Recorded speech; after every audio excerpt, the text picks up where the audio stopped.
तो आज का अपना क्लास फ्रेंड्स आज स्टार्ट होने वाला है। और वही है कि आप लोग अपना ऑडियो ऑन ना करें। जब आपको कुछ बोलना हो तब आप अपना ऑडियो ऑन कर सकते हैं। आप लोग मेरा स्क्रीन देख पा रहे हैं?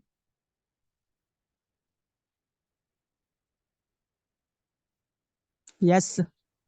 ओके। और यस के बाद आप अपना जैसे ऑफ कर लें। गुड। ठीक है। तो हाँ, और ये जो अपना चैट से आप लोग संपर्क कर सकते हैं। Okay good, yes sir. आपने दो लोगों ने बोला तो ठीक है, मेरे को ये लग रहा है कि सबको सुनाई दे रहा है। तो चलिए फ्रेंड्स, आज देखिए अभी एसएससी एमटीएस के बारे में हम लोग डिटेल में डिस्कशन करेंगे। थोड़ा टाइम जरूर देंगे क्योंकि बिना अगर इसको समझे बिना अगर हम लोग चले जाते हैं और एग्जाम को तैयारी करने के बावजूद भी हमें सक्सेस नहीं मिलेगा। तो अभी जो ये एग्जाम आया है उसको, अच्छा पहले चलिए ये फर्स्ट स्लाइड में मेरे बारे में ब्रीफ इंट्रोडक्शन है। मेरा नाम आप लोग बहुत लोग जानते होंगे, मेरा नाम राजीव रंजन झा है। एक्स डिप्टी कमांडेंट हूँ मैं सीआरपीएफ से। ये मेरे अतीत के कुछ फोटोग्राफ्स हैं, पुराने हैं, अभी ऐसा नहीं हूँ, अलग हो गया हूँ। और मेरा नंबर आप लोग को पता ही है, ठीक है। तो चलिए अब हम लोग स्लाइड नंबर 2 पे चलते हैं। ठीक है, ये आप लोग को देखिए, ये आपका जो है नोटिफिकेशन भी मैं आपको दिखा देता हूँ, उससे ही मैंने ये लिया है। ठीक है, ये जो है आपका नोटिस जो है, ये आपका ऊपर आप देख सकते हैं। नोटिफिकेशन एमटीएस कब आया था? 18/1/2023। ये देखिए 18/1/2023। तो आप लोग इसको भी ये अगर डाउनलोड कर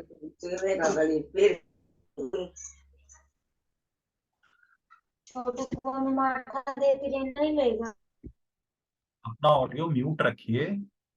अगर आप म्यूट नहीं रखोगे तो आपके ऑडियो के पीछे बैकग्राउंड नॉइज के कारण सारे डिस्टर्ब हो जाएंगे। तो इतना ध्यान आपको रखना होगा। और ये जो है, जो कलाकारी है, ये भी बंद करें। ठीक है, जो बीच बीच में लाइन खींचना और ये सब इस तरह से क्या होता है कि आपके कारण दूसरे भी डिस्टर्ब हो जाएंगे। तो अपना ऑडियो बंद रखें और फिर आगे बढ़ते हैं। Okay fine. तो ये हम लोग सेकंड स्टाफ इस प्ले स्लाइड की तरफ जा रहे थे। Anyway, sorry is accepted, no problem. अब आगे बढ़ते हैं।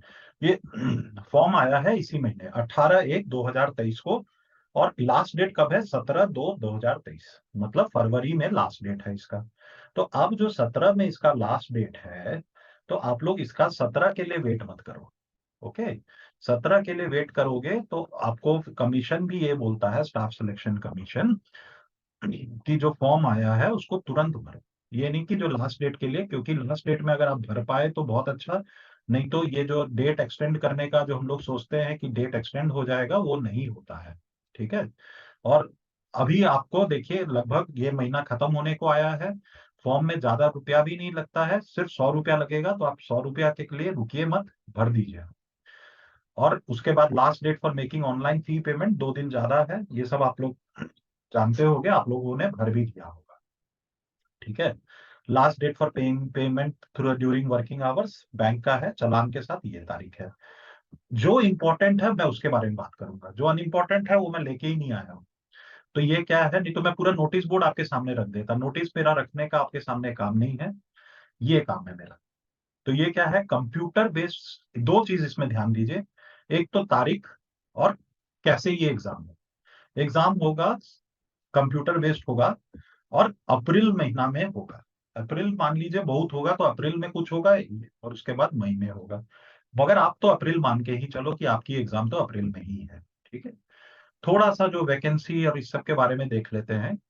तो देखिए इस बार एसएससी बहुत वैकेंसी ला रहा है। एक तो इस बार जो ये देखिए करीब करीब जो है 11,000, और उसमें 500 और जोड़ दीजिए, सॉरी 10,880 और 500 जोड़ दीजिए तो करीब 11,000, क्या 11,500 है। हाँ। 400 रुपया इधर से मिली। कहते हाँ। बैकग्राउंड अपना जो है ऑडियो को म्यूट करके रखिए, क्योंकि आपके ऑडियो के कारण सबको क्यों डिस्टर्ब करें। ठीक है, मैं अभी म्यूट कर दिया हूँ, अगले बार किसी का ऑडियो खुला तो मैं सबको म्यूट परमानेंटली कर दूंगा, फिर आप सिर्फ मैसेज से मुझको बात कर पाएंगे और शायद वही ज्यादा अच्छा रहेगा। एसेंशियल एजुकेशन क्वालिफिकेशन जो है इसका आपको सबको पता है 10th क्लास है, ठीक है, 10th क्लास इसमें मांगा गया है। तो 10वीं कक्षा जो पास है, मगर ध्यान दीजिए, जो 10वीं कक्षा पास है तो वो उसका मतलब 12th भी जो पास है मतलब CHSL वाले आ गए, और ग्रेजुएशन जो पास है उसमें CGL वाले आ गए। उनका अगर उम्र रहता है, the age limit for the post of recruitment rules various department ये है 18 से 25 किसके लिए है, वो है, एक तो उसका कट ऑफ डेट दिया गया 2/1/1998, नॉट बिफोर, मतलब 1998 जनवरी से पहले वाले बच्चे नहीं भर पाएंगे। किस चीज के लिए, ध्यान दीजिए, not later than 2005 for MTS and havaldar, मतलब ये वाले पोस्ट के लिए। मगर एज में रिलैक्सेशन भी दिया गया, एक्सक्यूज मी, तो वो एज का रिलैक्सेशन भी आप पढ़िएगा, नोटिस में दिखा दूंगा आपको। और 18 से 27 साल, इसका कौन कौन सा दिन है, लास्ट दिन 2/1/1996, 96 से लेके 2005, ठीक है, मतलब इससे ऊपर का नहीं होना चाहिए और इसके बाद का नहीं होना चाहिए। किसके लिए, हवलदार इन CBIC, department of revenue and few post of MTS, समझ रहे हैं। तो दो इसमें वैकेंसी में जो एज लिमिट है दो तरह से है, कट ऑफ भी दो तरह से ही निर्धारण होगा, ये सब ध्यान रखें। और फर्दर मैं आपको बता दूं, एज रिलैक्सेशन जैसे आपको सबको मिलता है, SC का अलग हो गया, ST का अलग हो गया। Sir can explain in English? Yes, surely I can. But friend, in front of you, it is written in English. That's why I am not telling everything in English. I can very well explain you in English as well. But since it is written in English, so I am translating it in for the candidates who are more of the candidates are of Hindi speaking. But surely I will use the both the language. English भी बोलूंगा, हिंदी में भी बोलूंगा, so that कि मेरा कोई भी दोस्त बिना समझे यहाँ से ना जाए। और जब इंपॉर्टेंट आएगा, देखो दिस थिंग्स आयु आपने भी देखा होगा, कितने वैकेंसी हैं, कितना एज है, और शायद भर भी दिया होगा तो आपको पता है, ठीक है, इसलिए मैं Hindi I am using more, okay. ये वाला तो हो गया notice MTS, okay. Anyway, scheme of examination ये इंपॉर्टेंट है, इसको हम लोग वहां भी जाके पढ़ेंगे। The examination will consist of a computer based examination. यहां बहुत बड़ा बदलाव किया है, the big change has been done. इसमें आवाज नहीं आ रही है क्या, सबको आ रही है, आवाज आ रही है? हाँ सर आ रही। हाँ थैंक्स, आप म्यूट कर लीजिए, जिसको नहीं आ रही है उसका मतलब उसने अपना ऑडियो नहीं ऑन कर रखा है इसलिए प्रॉब्लम आ रहा है, ठीक है। ऑडियो ज्वाइन करें, वेरी गुड, एकदम सही किया है, ऑडियो ज्वाइन नहीं किया था इस वजह से ये प्रॉब्लम आ रही थी। तो anyway, scheme of the examination में बहुत बड़ा बदलाव है, क्योंकि CGL में भी बदलाव किया गया था, CHSL में भी किया गया था, और इस बार हम देख रहे हैं कि हमारे इसमें भी बदलाव किया गया है। किसमें बदलाव किया गया है, MTS में। सर गजब की इंग्लिश, सॉरी मेरी गजब की इंग्लिश नहीं है, मेरी बहुत ही काम चलाव इंग्लिश है। मैंने इंग्लिश आप लोग के जैसे ही when I started preparation for examination, this government job examination, then I started learning English.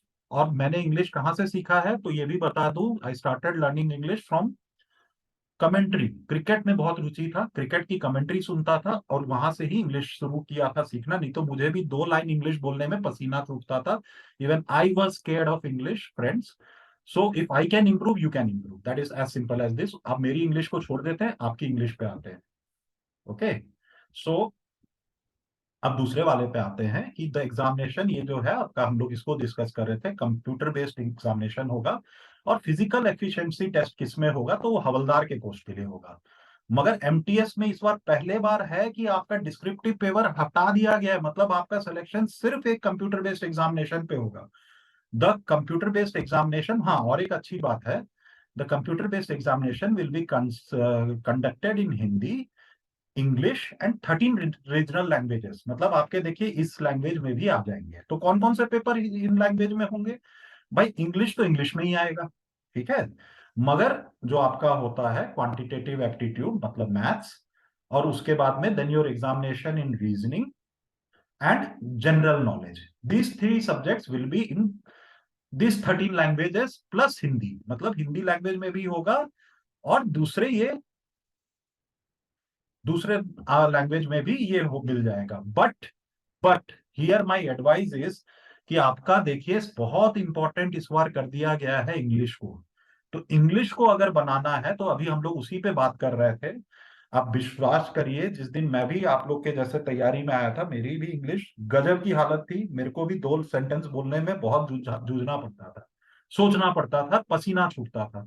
Cricket में रुचि थी, कमेंट्री सुनना शुरू किया, कान में लगा के घंटों भर सुनता था, और वहां से पढ़ना शुरू किया, तब जाके बोलना शुरू किया। So this is the way how I learn and how I developed my skills for English, which was enough for clearing any examinations. Okay, fine. And believe me, हमारे जो सर हैं, Amit sir is taking English classes. 2 classes आपके miss हुए हैं, direct and indirect speech का। मेरे को भी रूल्स का नहीं पता है, मैं हालांकि उसको क्लियर कर लेता था, बट मुझे रूल्स का उतना नहीं पता था इंग्लिश का। when I मैं उनका क्लास को अटेंड किया, I attended his classes, and then I also felt that so many things was new for me. So उनका क्लासेस अभी आपको वीडियोस में मिल जाएंगे, यूट्यूब में मिल जाएंगे, और फर्दर अभी नेक्स्ट में उन्हीं का क्लास रखेंगे। क्यों? क्योंकि मैं बताऊंगा बाद में why English is so much important this year. तो ये जिनको लैंग्वेज में करना है, मतलब कन्नड़ हो गए, गुजरात हो गए, उड़िया हो गया, पंजाबी हो गया, कोई प्रॉब्लम नहीं, मगर अगर आप इंग्लिश को नेग्लेक्ट करोगे तो आप नहीं क्लियर कर पाओगे मेरे फ्रेंड। और ये जो इतने सारे जो 11,000 वैकेंसी इस बार आए हैं, उसका फायदा उठाना है।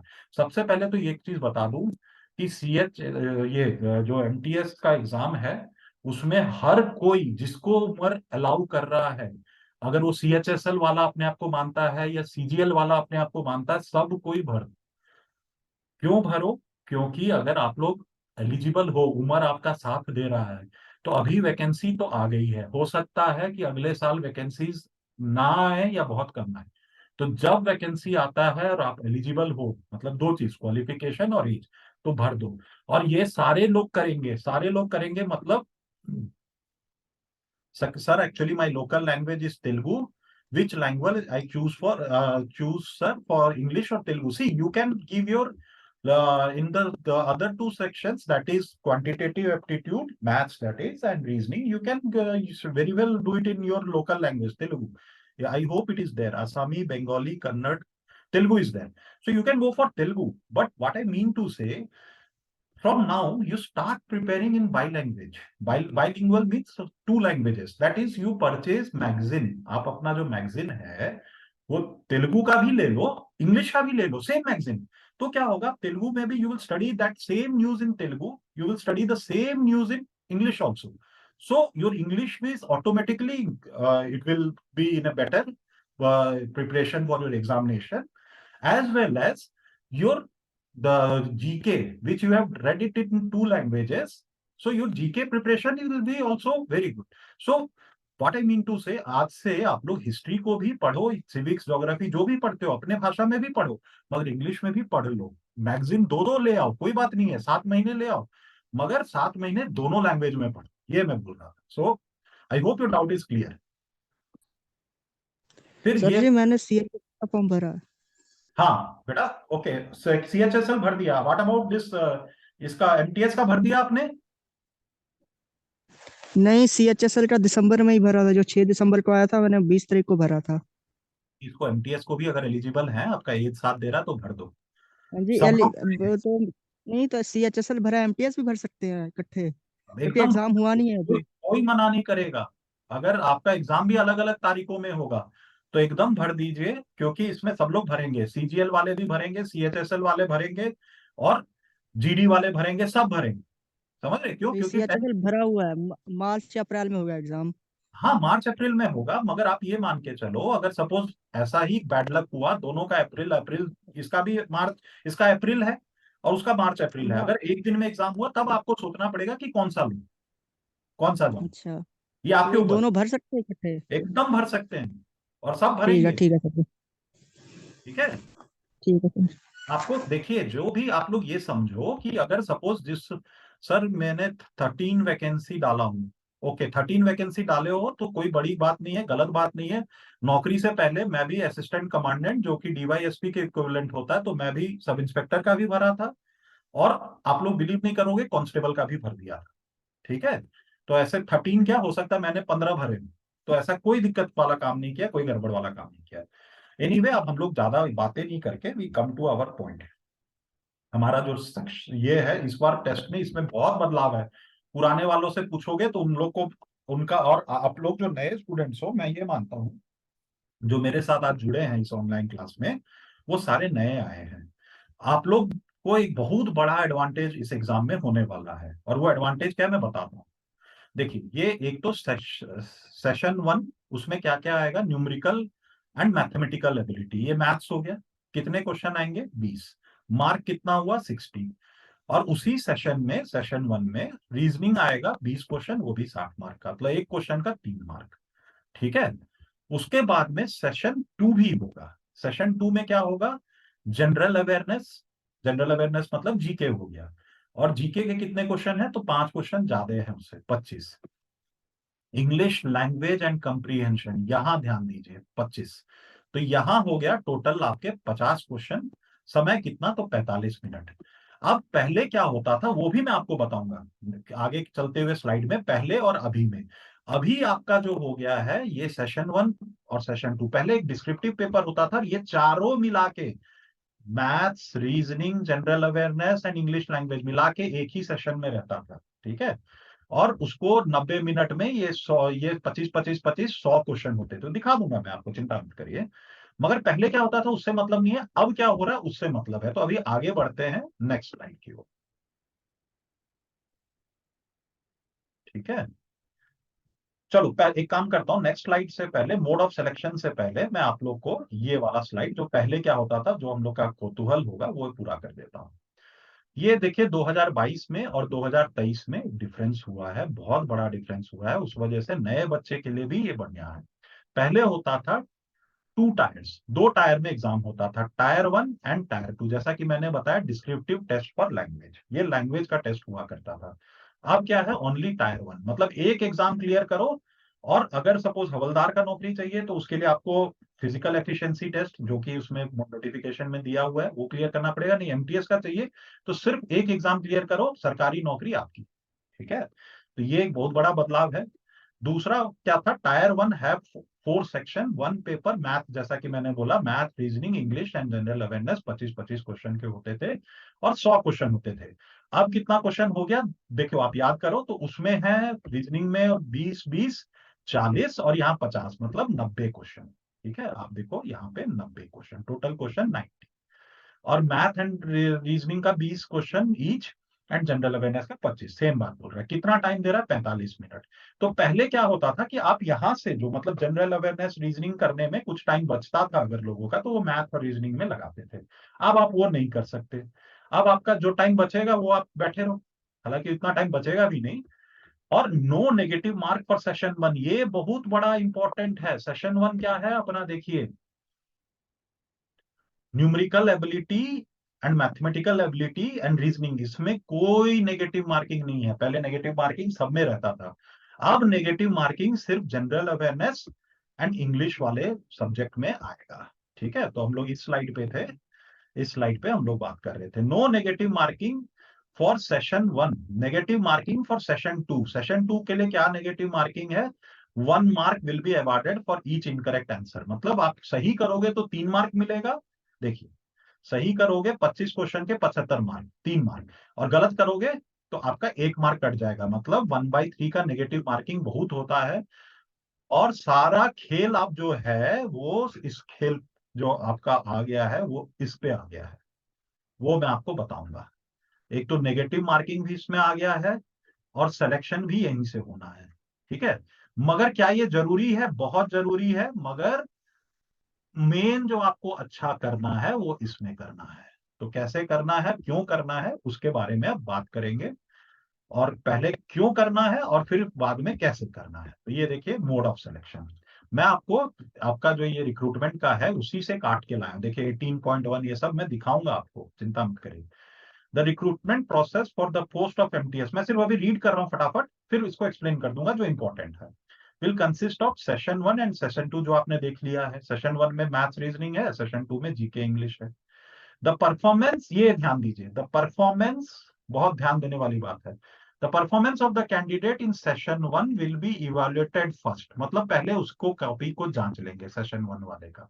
and performance in the session 2 will be evaluated only after the candidate qualifies in session 1. मतलब ये आइए इस पे, सेशन 1 मतलब मैथ्स और रीजनिंग वाले पे आपने अगर क्वालिफाई नहीं किया, ये वाले पे अगर आपने क्वालिफाई नहीं किया तो आपका दूसरा सेशन जांचा ही नहीं जाएगा, सीधा बोल रहा है।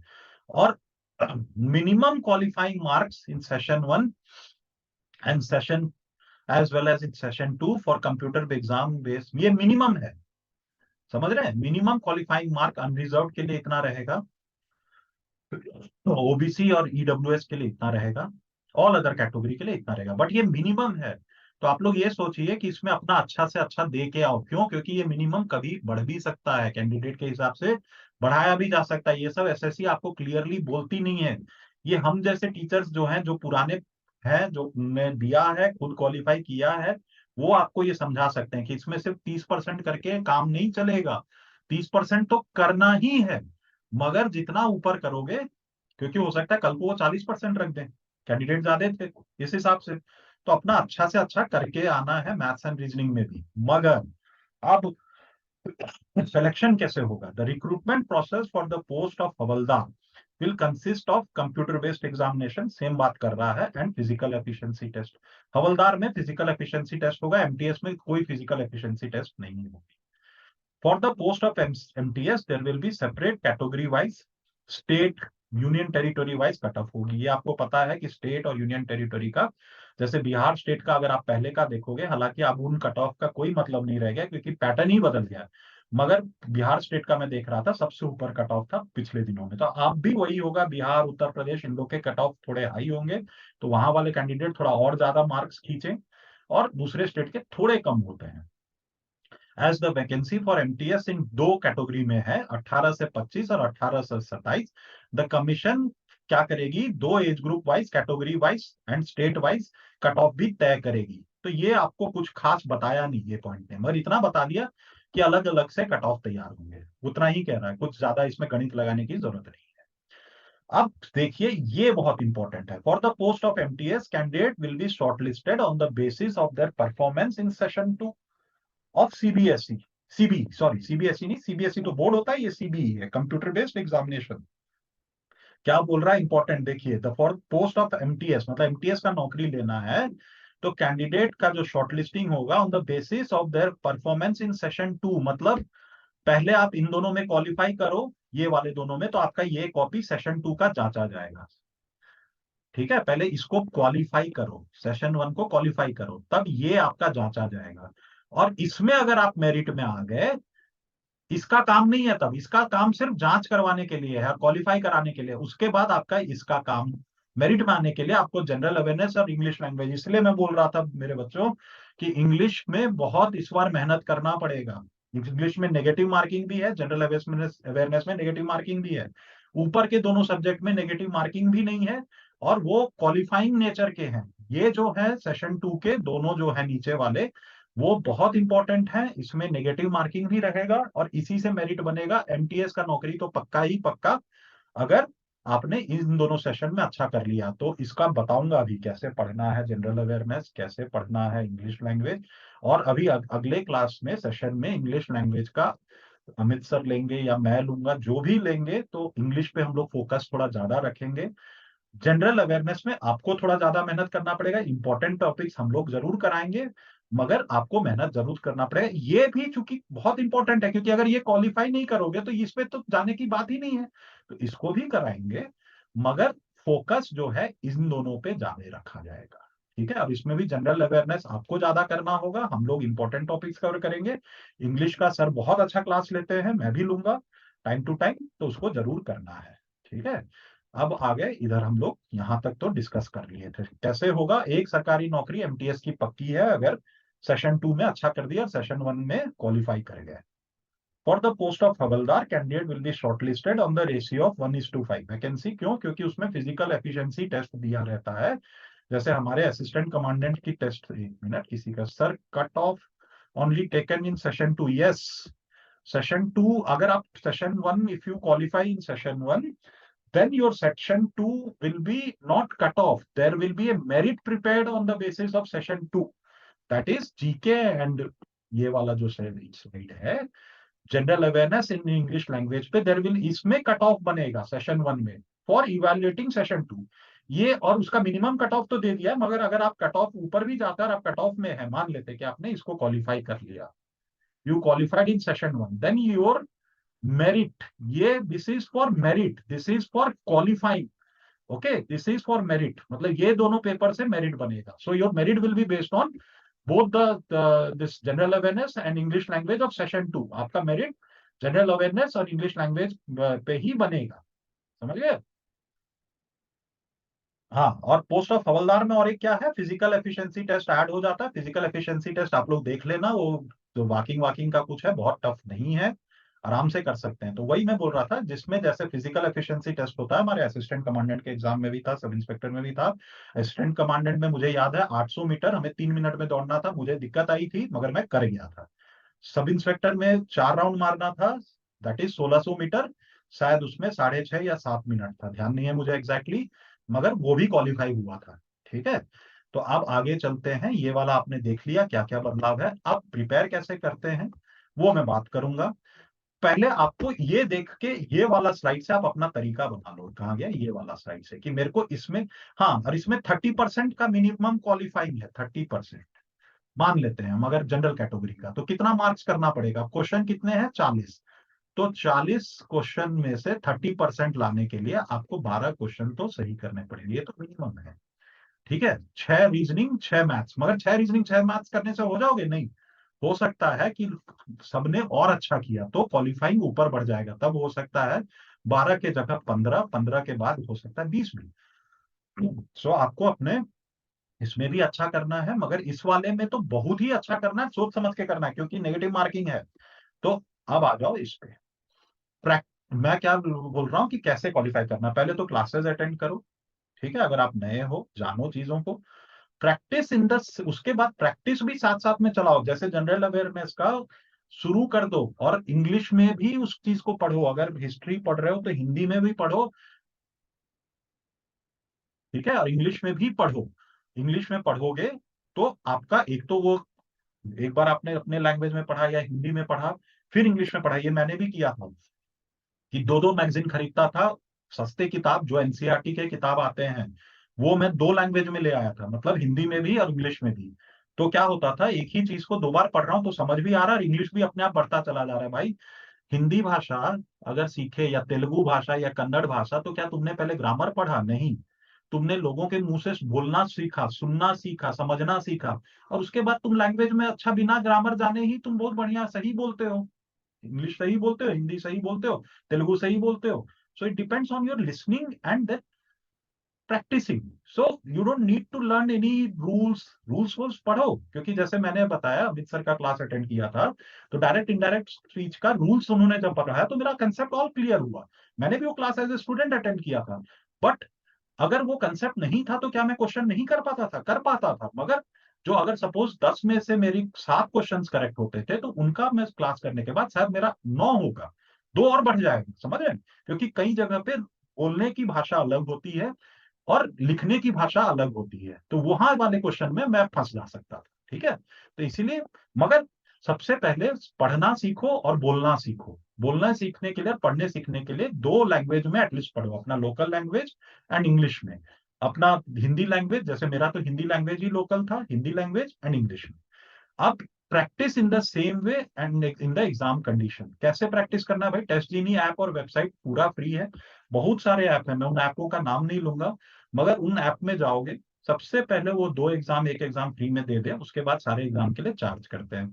हम लोग आपके लिए लेके, हम लोग वही बार बार बोलते हैं, बच्चों हम लोग लेके आए हैं, आप लोग उसको देखो, पढ़ो, समझो और यूज करो। चलो एक बार नोटिस भी दिखा देता हूँ कि मैंने, देखो, जो वहां से ही आपका जो ये मोड ऑफ सिलेक्शन एक बार देख लो, फिर ऊपर चलेंगे। सेम चीज मैंने कॉपी किया था, देख रहे हैं, 30%, 25%, 20% यहीं से लिया था मैंने।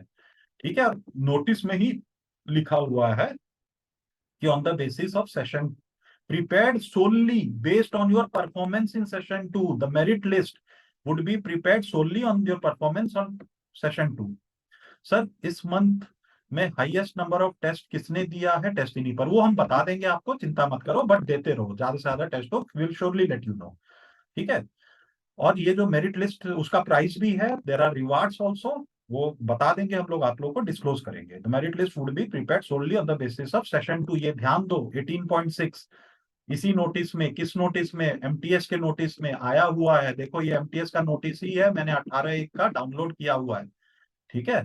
तो इस नोटिस का ये वाला जो है सेशन 2 के लिए प्रिपेयर, कमर कस लो। और जो है, अब देखो मैं आपको दिखा रहा हूँ, ये देखिए टेस्ट जीनी का मेरा भी इस पे लोड किया हुआ है। तो उस पे जाके आप लोग कंप्यूटर बेस्ड एग्जाम देना। मैं आज कोई आप लोग को ये नहीं पढ़ाऊंगा, मैथ्स नहीं पढ़ाऊंगा, इंग्लिश नहीं पढ़ा रहा हूँ। क्यों? क्योंकि मैं आपको तरीका सिखा रहा हूँ कि तरीका क्या है। 6 मिनट रह गए, बहुत टाइम है अपने पास में। ये देखिए, ये मेरा क्या किया था, मैंने पहले लॉगिन किया था, पहले साइन अप किया था, अब लॉगिन किया हुआ है, तो ये मेरा नाम और ये मेरा डैशबोर्ड दिखा रहा है। ये चूंकि लैपटॉप पे मैं हूँ। हाँ, सब केहू सोचता 4 साल खातिर कर दी। अब मान जाई सब केहू ये सोची कि 4 साल खातिर के जाई। देखिए आपके पीछे का जो बैकग्राउंड वॉइस था, ध्यान दो, म्यूट करो। तो ये जो है, ये डैशबोर्ड है, मैं आप डैशबोर्ड पे आपको ले चलता हूँ। मैं सिर्फ आपको यूज करना सिखा रहा हूँ टेस्ट जीनी को। देखो एक पैसा भी नहीं हम लोग ले रहे हैं, ये हम लोग स्टूडेंट्स के लिए ही बनाया था। ये बता दूं आप लोग को, ये जब कोविड या कोरोना वायरस जब शुरू हुआ था, तब हम लोगों ने देखा कि बहुत सारे जो यहाँ से स्टेट से लोग जा रहे हैं, कोई ट्रेन में कुछ ले जा रहे हैं, तो कोई बस में कुछ ले जा रहे हैं, उनको ध्यान में रखते हुए हमने ये बनाया था। ठीक है। तो वेलकम बैक राजीव रंजन झा, ये आ गया। अब ये क्या है, राजीव रंजन झा जी के एसएससी एमटीएस के प्रोफाइल में अगर मुझे सीएचएसएल में जाना, और एक चीज बता दूं, इसके लिए जो बहुत इंपॉर्टेंट है, जो आपको टेस्ट मिलेंगे एमटीएस का, वो तो प्रैक्टिस करो ही, बट तो क्या आप सीएचएसएल का नहीं प्रैक्टिस करोगे? करो। सीजीएल के क्वेश्चंस नहीं प्रैक्टिस करोगे? एकदम करो। क्यों? क्योंकि एमटीएस का क्वेश्चन उससे कोई हल्का नहीं आता है, कई बार उससे टफ आता है। जो क्वेश्चन पेपर जो आप लोग फेस करने वाले हो, वो हो सकता है सीएचएसएल से भी टफ हो और सीजीएल से भी टफ हो। तो इसलिए आपको अगर एमटीएस का क्वेश्चंस खत्म हो जाए, तो सीजीएल पे चले जाना, सीएचएसएल पे पहले चले जाना, फिर सीजीएल पे चले जाना। मगर इतना कोई, मैं जानता हूं, जब मैं नहीं खत्म कर पाता तो आप लोग कहां से खत्म कर देते? ठीक है। तो ये देखो, फिर टेस्ट पे गए। ठीक है, ये दिखाना था, एमटीएस के प्रोफाइल पे हूं और टेस्ट पे। और आप लोग आपको यहाँ पे इंग्लिश और हिंदी दोनों लैंग्वेज में मिल जाएगा। I am very sorry, regional language में आपको नहीं मिलेगा यहाँ टेस्ट, मगर आपको इंग्लिश और हिंदी, जो मेरे जो मेजोरिटी जो स्टूडेंट्स हैं मेरे साथ जुड़े हुए हैं, वो इंग्लिश और हिंदी वाले ही हैं। आइदर दे स्पीक इंग्लिश और they are fluent with English, Hindi और इंग्लिश। ठीक है। सो आप लोग को आपके हाँ, ये देखिए ये सारे टेस्ट आ गए। अब मान लो ये मैं इस टेस्ट को करूंगा नहीं, मगर आपके सामने खोल के एक बार दिखा रहा हूँ किस चीज का टेस्ट है। SSC MTS reasoning ability problem solving, ये प्रॉब्लम सॉल्विंग के ऊपर है। चलो अब मानते हैं, मान लो कि हम लोग सेक्शनल टेस्ट पे चले गए। सेक्शनल टेस्ट पे जाने का मतलब क्या है कि इंग्लिश सेक्शन का अलग, रीजनिंग सेक्शन का अलग, और उसी तरह से प्रीवियस ईयर भी मिलेगा, फुल लेंथ मॉक भी मिल जाएगा। और धीरे धीरे ये हर दिन हम लोग इस पे मेहनत करते हैं, तब आपको यहाँ पे क्वेश्चंस ज्यादा मिलता जाता है। ठीक है। तो एक क्वेश्चन पेपर मैं खोल के भी दिखाऊंगा, और इस क्वेश्चन पेपर को हम लोग क्वेश्चन नहीं सॉल्व करेंगे, मगर कैसे करना है वो दिखा दे रहा हूं। और करना शुरू करो, डाउट पूछना शुरू करो ग्रुप में, मगर सेंसिबल डाउट। जब डाउट का आंसर कोई देता है, तो वो ये ना करे कि ए बी सी डी लिख रहे हैं और उसके बाद में छोड़ दिया, वो उसको पूरा सॉल्व करना चाहिए। ये क्या आ गया? Reasoning ability and problem solving, MTS reasoning ability. Reasoning ability के ज्यादा क्वेश्चंस ऊपर डले हुए, मैं नीचे जाओगे तो ये देखो न्यूमेरिकल एबिलिटी। चलो एक न्यूमेरिकल एबिलिटी खोल। ठीक है। और मैं हिंदी में ही खोलूंगा। Sorry for those friends those who understand English, मैं अभी हिंदी में खोल रहा हूँ, but I am not solving anything, मैं सिर्फ आपको दिखा दूं। अब देखो लैंग्वेज कैसे चेंज करना। अभी देखो ये इंग्लिश में आ रहा है, यहाँ पे गए और यहाँ पे हिंदी, तो मतलब दो लैंग्वेज में आपको ये क्वेश्चन पेपर मिल रहा है। लोकल लैंग्वेज में अभी नहीं है, बट मिल जाएगा आने वाले समय में, लोकल लैंग्वेज में भी प्रोवाइड करेंगे। ठीक है। वो ऊपर गूगल ट्रांसलेट के लिए पूछ रहा है नहीं, यहाँ पे। और यही चीज आपको एग्जामिनेशन में करना है। तब मैंने कई बच्चों को देखा है फंसे हुए से महसूस करते हैं, क्योंकि उन्होंने कभी प्रैक्टिस ही नहीं किया होता, वो पेन और पेपर से प्रैक्टिस कर रहे होते हैं। उनको इस तरह का जो है, ये देखिए ये बन गया 20 क्वेश्चन का। देखो ये 20 क्वेश्चन, मतलब ये रिसेंट वाला ही पैटर्न पे हमारे जो टीम ने, क्या कंटेंट टीम ने डाला है, वो रिसेंट का डाला है। क्यों? क्योंकि 20 क्वेश्चन अब आएंगे मैथ्स में। ठीक है। ये आपका पहला क्वेश्चन हो गया। मान लो इसको आप सॉल्व करोगे तो बॉडमास रूल लगाओगे, तो इसमें आप सबसे पहले ये ब्रैकेट को करोगे, उसके बाद डिवाइड करोगे, फिर यहाँ पे इज इक्वल टू से इक्वल करोगे, और जो भी करोगे आंसर आ जाएगा। जो भी आंसर आया आपने इसको, अब देखिए ऊपर टाइम चलना शुरू हो गया, 20 मिनट दिया गया है, ठीक है।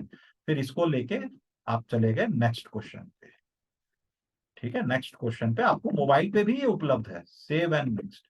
यही चीज आपको वहां भी मिलेगा। ये आपका स्टैटिस्टिक्स का आ गया या बार ग्राफ का आ गया, इनकम और एक्सपेंडिचर। इनकम ज्यादा है, एक्सपेंडिचर कम है, तो इसका मतलब इसके घर में बचत है, इस सबके घर में बचत है, देख लीजिए। ये फटाफट आपने कर लिया। और उसके बाद में जो आंसर क्वेश्चन पूछा गया है, व्यक्ति की आय सीमा क्या है, आय सीमा निकालना है, ठीक है। तो अभी इसको सॉल्व नहीं कर रहे, इसको मान लो आप करके आगे निकल रहे हैं। Save next, okay. फिर सेकंड भी क्वेश्चन ये इनका आंसर भी होगा, सॉल्व भी होगा। क्या बोल रहे हैं? अच्छा, इसका आंसर सॉल्व नहीं कर रहा हूँ, सॉल्व आंसर भी होगा। सॉल्व करना होगा। अभी मैं सॉल्व नहीं कर रहा हूँ, आपको सिर्फ दिखा रहा हूँ क्वेश्चन। ये देखिए नहीं एकदम, हम जब करेंगे तो इसका आंसर होगा चेक करने के आप जब लिए। आप करके सबमिट कर दोगे, आपका जब ये सबमिट बटन दबा दोगे, तब सारा आंसर भी मिल जाएगा आपको डिटेल में। जो गलत किए वो भी आ जाएगा, डिटेल में आंसर भी आ जाएगा, ओके। ठीक। वो भी करके दिखा देता हूँ। एबीसी ने क्रमशः 27,000, 81,000 और 72,000 का निवेश शुरू किया है। एक वर्ष के अंत में कुल लाभ का बी का हिस्सा इतना बना। तो ये देखो, इसके हिसाब से रेशियो बनेगा 27, 81 और 72, सब 9 से डिवाइड होता है, तो 3, 9 एंड 8, 3, 9 एंड 8 के हिसाब से डिवाइड किया, तो 8 के बराबर कितना आया, बी का 9 के बराबर आया 36, मतलब 4,000। तो कुल लाभ कितना था, कुल लाभ हो गया कितना, 3, 9, 9 प्लस 3 12 प्लस 8 20 से मल्टीप्लाई कर दो 4,000 का, तो ये 80,000 रुपए। मान लो ये अभी जस्ट ऐसे ही चलते चलते मैं इसको सॉल्व किया, ठीक है। हालांकि मैं कर नहीं रहा हूँ, देख नहीं रहा हूँ, हो सकता है आप लोगों ने सॉल्व कर भी लिया हो। तो इस तरह से क्वेश्चन आएंगे करते करते। मान लो मैं आप चले जाता हूँ, आपको सबमिट भी करके दिखाता हूँ, ठीक है। अब मैंने सबमिट कर दिया टेस्ट, वो मेरे को बोल रहा है submit test and clicks and check your score. Yes, check कर दो भाई मेरा स्कोर का। फिर भी वो बोल रहा है कि आपने नॉट आंसर्ड 5 है, आंसर्ड 1 किया है, और नॉट विजिटेड मैं गया भी नहीं हूँ 14 पे। चलो कर देते हैं सबमिट।